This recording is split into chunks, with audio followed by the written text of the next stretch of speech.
Punk Revolution! Now, today we are going to be reviewing Defeated Sanity's newest album, The Sanguinary Impetus. Okay, so Defeated Sanity is just a strange, weird, interesting band, okay? They are making brutal death metal, technical death metal, so fucking over the top, like literally some of the most brutal, insane death metal you could ever find, okay? Which is honestly very entertaining for a lot of people. Some people hate it. Some people love it. I think it's very entertaining, okay? It's very jazzy, very nerdy, very insane, brutal death metal, very crazy, okay? And it's just a weird band, okay? Formed in the 90s in Germany by a father-son combo. Really fucking weird. You don't see that too often. Although the drummer Lile Gruber, who is the son in this father-son combination, he's the only consistent band member throughout this entire band's lifetime, okay? Dad's not in the band anymore.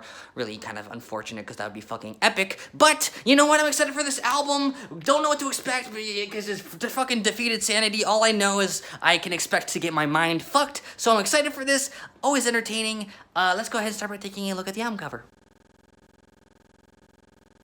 I actually own this record on vinyl, yay! So I can show you the album cover right here in the real life. Okay, so what do we see? We see that this is, you know, looks pretty gory, kind of looks really fleshy and bloody, like it looks like maybe there's just some like dead animals here, I don't know, kind of, you know, nothing too crazy, kind of typical for a brutal death metal album cover, embracing the tradition of brutal death metal, of being just so gory and so disgusting, and that's certainly supplemented here in this album's lyrics, okay, because the main theme here, the main lyrics here are every single song is about a different animal. You can kind of pick that up in the song title, and it's just really just diving into this concept of the inherent violence and brutality within nature, predators hunting down prey, and just the painful, disgusting, brutal experience that is, even though that's something that's inherent to nature, okay? It's kind of a very nihilistic and intellectual concept, while also, you know, sticking with the metal tradition of being disgusting. So I honestly really like the theme of this album here. You know, it's very nerdy and very gory, which fits the music perfectly, first off. And I don't know, it just seems kind of environmentally conscious to me, okay? They even give a little bit of a shout out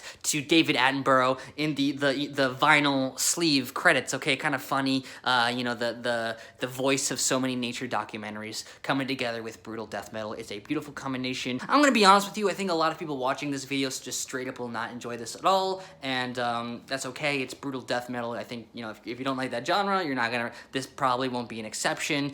But if you do enjoy this album, if you do enjoy technical death metal, you should fucking listen to this ASAP, because it is just packed with so much creativity, so much, just like I said, like intellectual, like just them thinking, how can we push the boundaries of music? What unconventional, strange things can we do? And they're just constantly just moving around, doing all sorts of really jarring, strange, fascinating, fun, entertaining stuff. Take the opening of this album, okay? It opens with like a kind of a jarring drum roll, you know, like do, do, do, do, do, do, do, do, do, do. And then the guitar and bass come in, like so jarring and strange, and then all of a sudden, you know, the freaking, you know, it's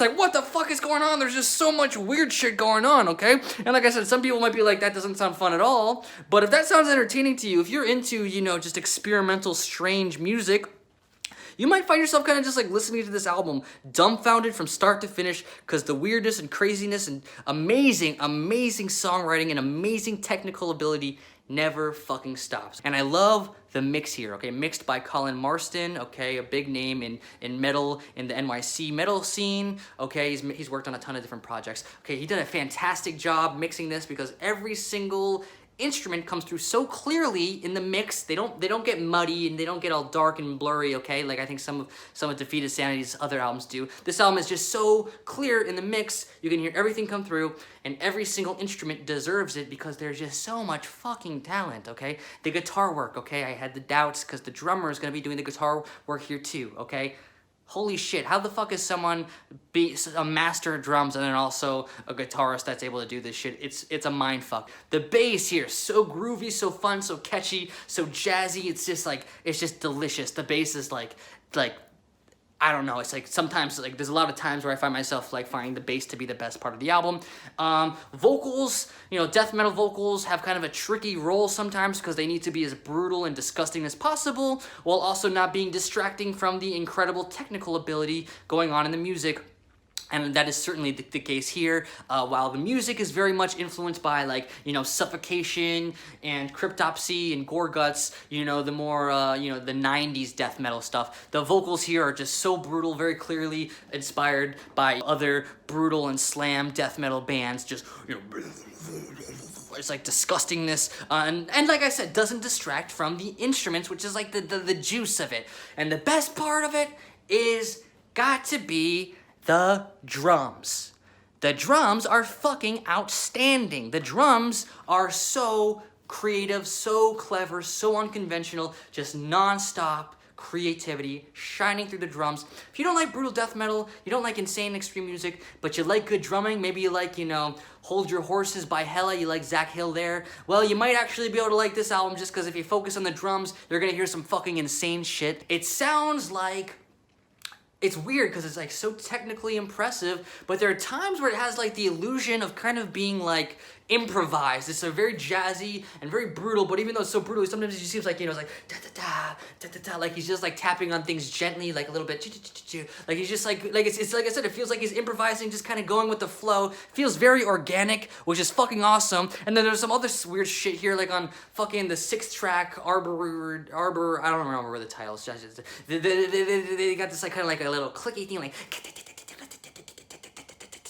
it's just like, what the fuck is that thing? Okay, and it's just like through this whole album, there's just so much unconventional, strange mindfuck of a fucking drumming going on. And it's just like, dude, how did you do that? How are you like one of the best drummers I've ever heard? And then you're also playing the guitar on this album and fucking ripping as well. It's a fucking outstanding, it's a fucking outstanding thing. Keeps me on the toes from start to finish. Lots of weird shit going on, okay? On song 7, that's where they have this kind of like slam death metal breakdown, which is like, really just like, for an album that's so fast, for it to break down, it just like it just fucks with your brain so hard, and it's just like, it's just so like, you know, catchy. Of course, that's the fun of slam death metal, but then there's like kind of like weird electronic like sounds going on, which is really weird because this whole album is just mixed, you know, relatively dryly, really just nothing too crazy going on, so you can hear all the instruments. And then there's like this slam death metal part, which feels out of fucking nowhere, being amplified by, the weirdness is being amplified by the electronic sounds. It's like, what the fuck? It's just constantly throwing so much creativity at you. The songwriting is just fucking so creative.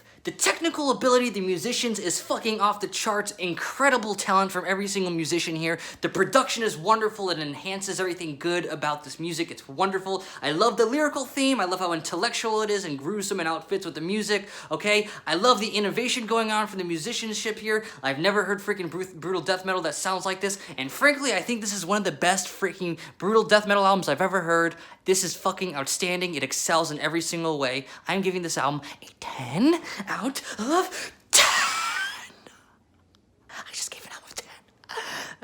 I just lost my virginity to giving out a new album a 10. I've never given a new album a 10 before. But I mean, I've listened to this album like a million times, and that's why I bought it on vinyl. I just love it so fucking much. It's put me down a rabbit hole of listening to more and more brutal death metal because it's just like, holy shit, this album is a lot of fun. Okay, really nerdy stuff. I think you're gonna appreciate it more if you are a musician.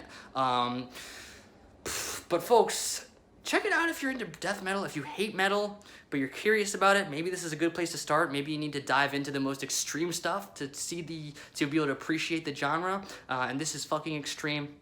So I had fun with it. I can't wait to listen to it again, honestly. I've been listening to it like nonstop since it came out. And that's all I gotta say. It's a 10. I think it's perfect. Punk Revolution now.